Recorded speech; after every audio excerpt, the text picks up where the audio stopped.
Hi, my name is Tony Hayward and welcome to my backup Xbox 360 games presentation. It won't be a long video, but I do want to cover off some of the things that I'm going to be covering first up and during this presentation. So these are the three main areas. Firstly, answer the question why back up our games in the first place, and then I'll look at some of the more popular methods that people are using to back up their games, and then I'll ask the question, is there a better way? But if we answer the first question first, why back up our games? It's a pretty simple answer. We back up our games because it's expensive not to. The media that the games come on is basically discs. They're pretty fragile. They're easily damaged. If you play your Xbox 360 games a lot, and most gamers I know do, and they can become worn out over time. They can get little scratches on them, and they can get to a stage where they're not working anymore. So it does make sense to back them up, just to save yourself having to fork out $50, $60 to buy a new game each time.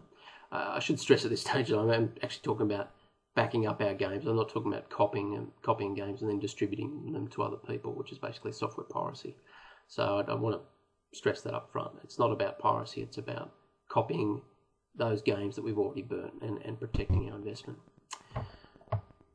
So if we look at some of the current methods that people are using to back up Xbox 360 games, I guess there's probably two main methods that stand out. One is the use of mod chips, adding a mod chip to your game's console. Look, if you don't know what a modification chip is, it's basically a small electronic device that's used to modify or disable built-in restrictions that you find in a lot of video game consoles.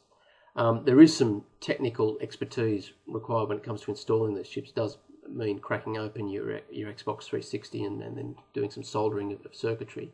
Not recommended. If you don't really know what you're doing, I wouldn't recommend going down that path. If you do want to go down it, then I'd suggest you get a professional to do it for you, and there are plenty of shops around that will do that sort of work for you. I guess in terms of cost, you're looking to pay probably an $80 to $100 to have that sort of thing done, and you will be in a position after doing that to be able to back up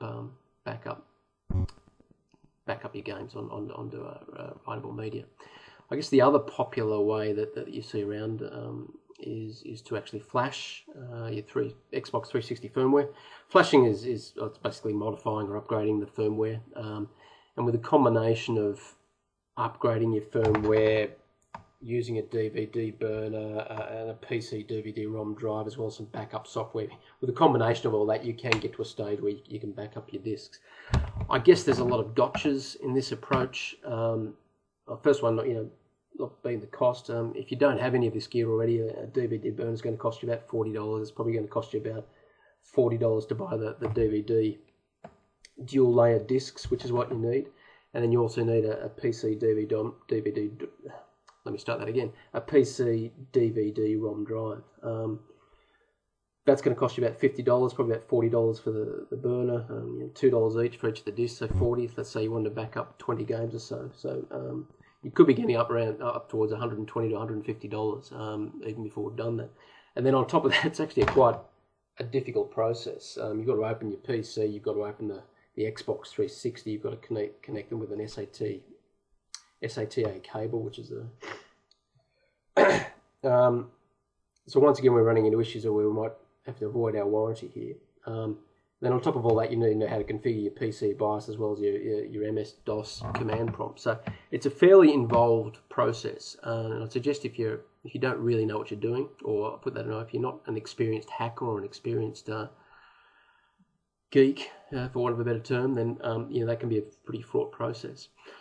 There are videos on YouTube that'll show you both how to install a mod chip and how to use the backup software as well as flash your drive. But I'd like to stress the fact if you don't know what you're doing, I'd probably suggest you stay away from that. That of course begs the question: well, if these aren't great ways to do it, is there a better way?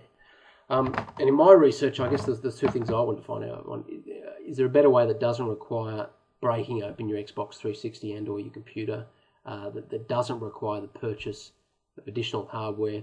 Is there a way that can be performed by anyone that doesn't have advanced computing or technical skills? And on top of all that, that isn't expensive. And I am happy to say that I have found a way, and it's detailed fairly extensively on my site, backupxbox360games.net. So if you head over to that, I'll tell you all about it. Thanks for listening and watching.